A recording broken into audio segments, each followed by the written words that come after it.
During my uncle's funeral, he sat up and asked for a glass of water. Mourners ran for the exits. Paramedics rushed in. He'd been in a coma so deep, doctors declared him dead. He remembered everything we said in our eulogies, including my cousin calling him cheap. The casket lid moved. At first, I thought I'd imagined it, a trick of the light, the kind of thing your brain invents when you've been staring at a dead body for 45 minutes, listening to people say nice things about a man half of them couldn't stand. Then it moved again. A hand, pale, liver-spotted, unmistakably alive, reached up and gripped the edge of the satin lining. Someone screamed. I think it was Aunt Patricia, or maybe it was me. My Uncle Richard sat up slowly, blinking against the fluorescent lights of Morrison and Sons funeral home, looking around at the flowers, the mourners, the giant photo of himself positioned next to the casket. Why is everyone dressed in black? His voice was hoarse, confused. Did someone die? The funeral director, a man named Gerald Morrison, who'd been in the business for 37 years, pressed himself flat against the wall. His face had gone completely gray. You were dead, he whispered. No pulse, no breathing. We checked. The doctors checked. You've been gone for 72 hours. Uncle Richard looked down at his suit, at the casket beneath him. At the funeral program, someone had dropped on the floor, his own face staring back from the cover. Well, he said slowly. Apparently not. The room exploded. Chairs crashed over. People ran for the exits. Mrs. Chen, our neighbor for 30 years, fainted straight into a flower arrangement. The priest dropped his Bible and sprinted for the door like the devil himself had risen from the grave. And my cousin Derek, the one who'd just finished delivering a eulogy calling Uncle Richard, a man who knew the value of $1, sometimes to a fault, stood frozen at the podium, his notes still in his hand, his face the color of fresh snow, because Derek had said a lot more than that, and Uncle Richard, as we were about to learn, had heard every single word. Let me back up. My name is Maya Chen, 31 years old, high school English teacher, the person in my family who always got stuck mediating disputes, planning gatherings,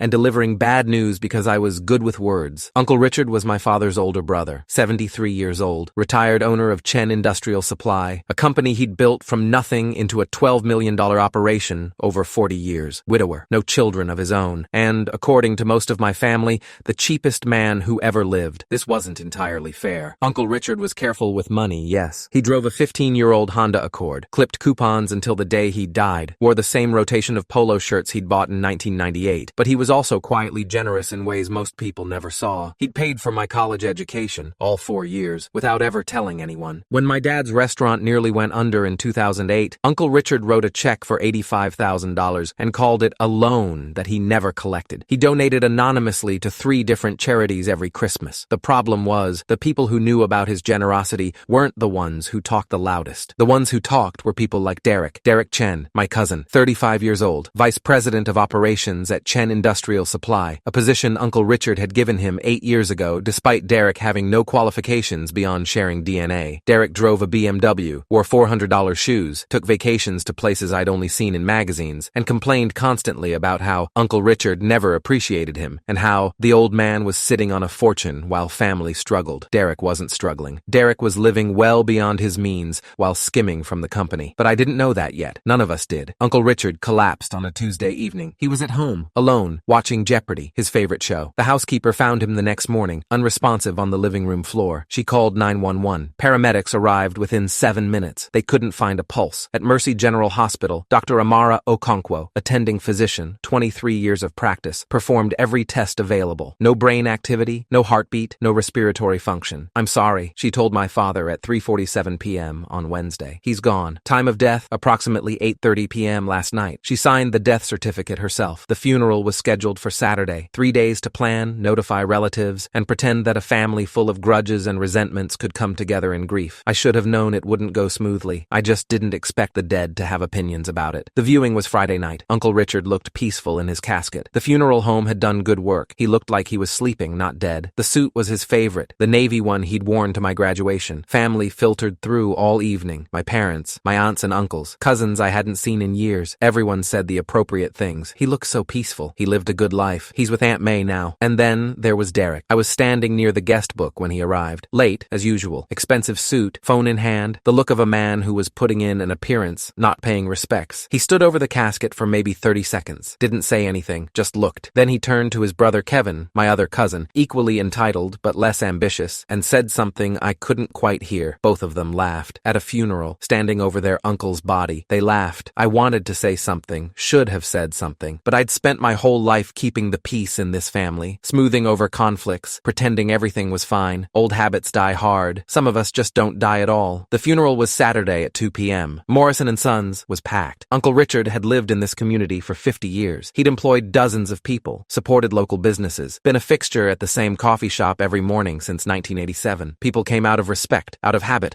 out of curiosity about who would inherit what. The service started normally enough. Hymns, prayers, a reading from Ecclesiastes. Father Michael Oyalaran, priest at St. Anthony's for 18 years, spoke about Richard's faith, his dedication to family, his quiet service to others. Then came the eulogies. My father went first. Short, sincere, struggling not to cry. He talked about growing up with Richard, about the brother who'd protected him from bullies, helped him start his restaurant, never asked for anything in return. He was the best man I ever knew, Dad said, and I'll miss him every day for the rest of my life. Aunt Patricia went next. She told stories about Richard and Aunt May, his wife who died 12 years earlier, about how devoted he'd been, how he'd sat by her bedside every day for 6 months during her illness, how he'd never really recovered from losing her. Then Derek stood up, and everything changed. I should have known something was wrong from the opening line. Richard Chen was a complicated man. That's how Derek started. Not, my uncle was a good man. Not, we're here to celebrate a life well lived. Just complicated. He built a successful business, Derek continued, adjusting the microphone. Made a lot of money, and held on to every penny of it like his life depended on it. I saw my father stiffen in his seat. Growing up, we'd hear stories about how hard Richard worked, how he sacrificed, how he saved. Derek's voice took on an edge. What we didn't hear about was all the times family asked for help and got nothing. The graduations he missed because he was too busy. The holidays he spent counting inventory instead of being with the people who loved him. Aunt Patricia grabbed my arm. What is he doing? I don't know. Richard was generous in his own way, I suppose. He gave jobs to family members. Derek paused. Jobs with salaries that hadn't changed in 5 years. Jobs with responsibilities but no authority. Jobs that made us dependent on his approval without ever quite earning it. The room was completely silent now. Everyone frozen. No one quite believing what they were hearing. The truth is, Richard valued money more than people. He hoarded wealth while his own nephews struggled to make ends meet. He sat on millions while his brother's restaurant nearly went bankrupt. Derek looked directly at my father. But sure, let's remember him as a saint. That's what funerals are for, right? Pretending the dead were better than they actually were. I stood up. Derek, stop. Why? Because it's uncomfortable? Because you don't want to hear the truth about precious Uncle Richard? He turned back to the crowd. Here's what I learned from my uncle. Family doesn't matter. Money does. And the only good thing about today is that his money finally gets redistributed to the people who actually deserve it. He walked back to his seat like he'd delivered a TED Talk. Nobody moved, nobody spoke. And then the casket opened. The next few minutes were chaos. Uncle Richard sitting up, people screaming, the funeral director having what looked like a panic attack, paramedics arriving within minutes.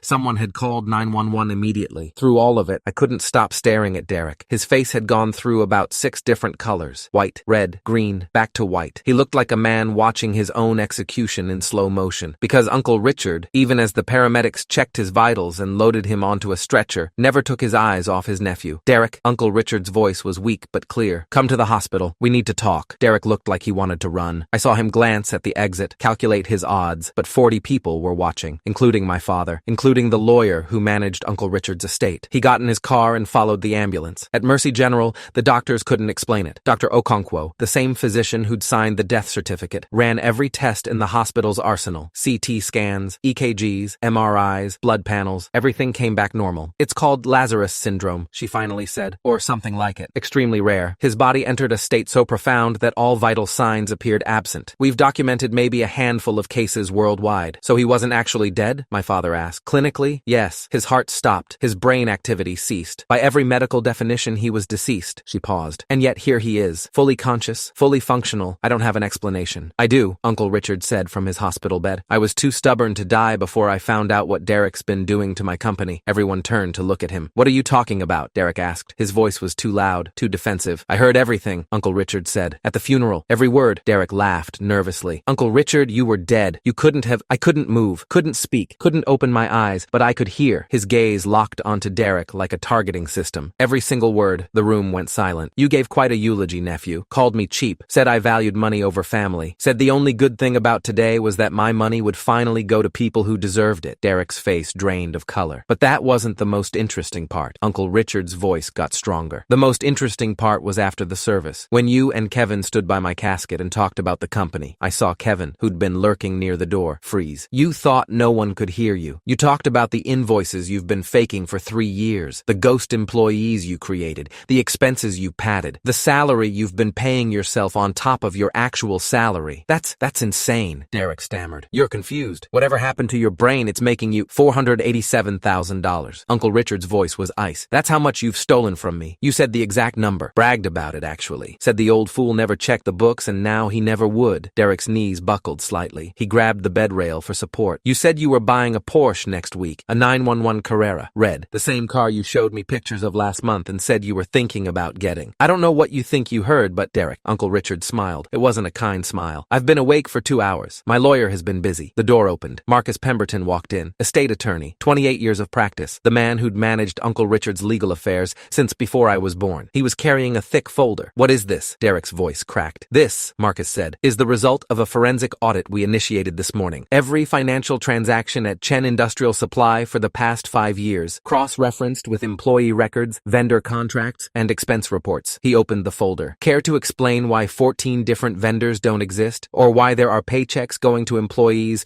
who've never set foot in the building? Or why your expense reports include $73,000 in client entertainment at restaurants that went out of business years ago? Derek looked at the door, at the window, at anything but the evidence in front of him. This is entrapment. You can't just— We can. Marcus pulled out his phone. Because at 3:47 this afternoon, while you were getting coffee in the hospital cafeteria, Detective Angela Okafor from the Financial Crimes Unit arrived with a warrant to search your office. Derek's face went from pale to gray. They found everything, Derek. The fake invoices on your hard drive, the spreadsheets tracking your theft, the offshore account where you've been stashing the money. I want a lawyer. That's probably wise. Marcus set down the folder. Because you're about to be arrested for embezzlement, fraud, and theft. The DA is estimating 8 to 12 years. Derek turned to Uncle Richard, his mask finally completely gone. You did this on purpose. You were never really dead. This whole thing was a setup. I wish I could take credit for it. Uncle Richard shook his head. But no, I genuinely collapsed. I genuinely was declared dead. And I genuinely lay in that casket listening to you trash my memory and brag about robbing me blind. He leaned forward. You did this to yourself, Derek. Every choice, every lie, every dollar you stole. I just had the unusual privilege of hearing your confession before I was supposed to be cremated. 2 uniformed officers appeared in the doorway. Derek Chen, the first officer, stepped forward. You're under arrest for embezzlement, wire fraud, and theft in excess of $100,000. You have the right to remain silent. They led him out in handcuffs. I watched him go. This cousin I'd grown up with. This man who'd sat at our Thanksgiving table every year. This person who'd stolen nearly $500,000 from the uncle who'd given him everything. He didn't look back. The aftermath unfolded over the following months. Derek's arrest made the local news. Executive arrested for embezzlement after Uncle Wakes at own funeral. The headlines wrote themselves. The forensic audit revealed the full scope of his theft. $487,340 over 3 years. He'd been systematic about it, small amounts at first, then larger and larger as he grew confident no one was checking. He'd also, it turned out, been planning to challenge Uncle Richard's will, had hired a lawyer specifically to contest whatever provisions didn't favor him, had been telling Kevin for months that they'd finally get what they deserved once the old man was gone. Kevin, for his part,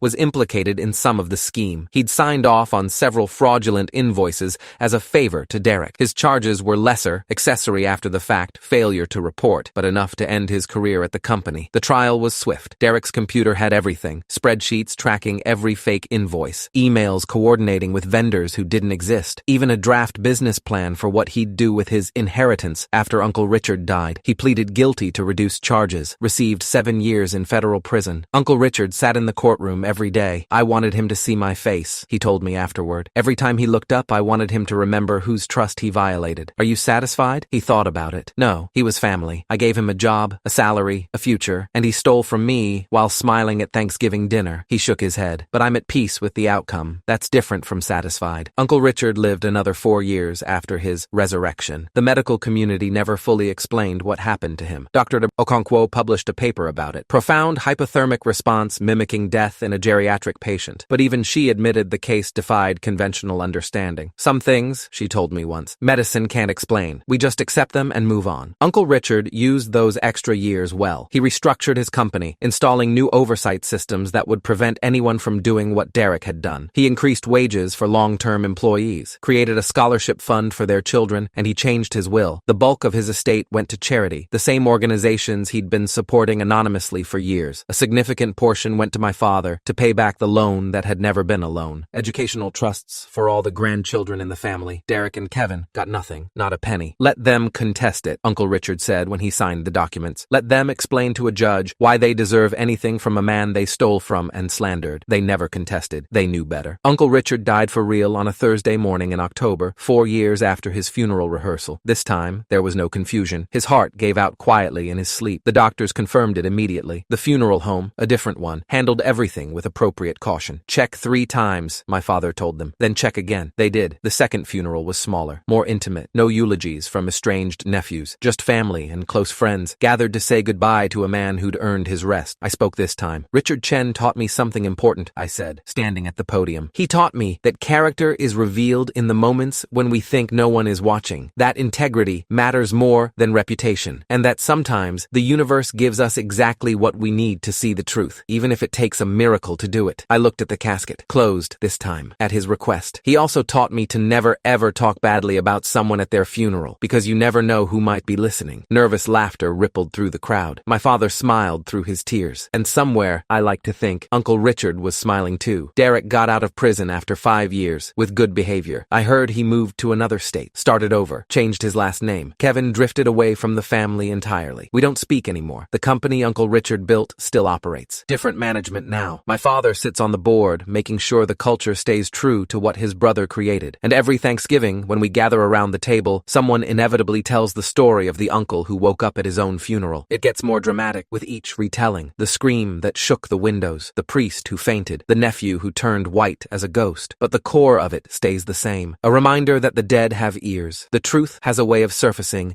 and you should never, ever assume you're safe just because someone stopped breathing.